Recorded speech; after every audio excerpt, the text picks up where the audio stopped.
Assalomu alaykum azizlar.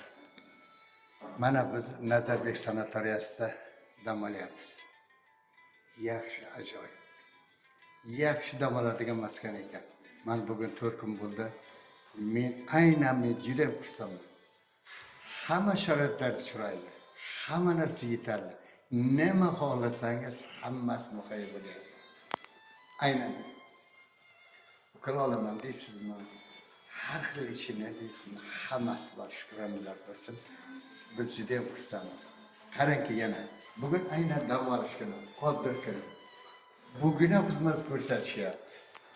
Biz juda ham xursand bo'ldik. Har qanday o'tkir maskanlarga qaraganda o'tkir maskan hisoblanayotgan men tan berdim o'rtoqlar. Rahmat azizlar.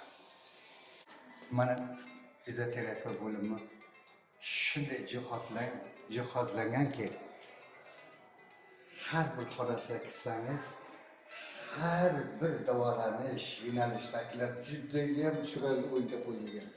Mana koridorlardan yurib, aynan shu bo'limga kirsangiz bag'ringiz ochiladi. Shunday chiroyli jihozlanganki, hatto shu jihozlarda qarab maza qilib sog'ayib ketishganmiz. Men maza bilan o'rtadim.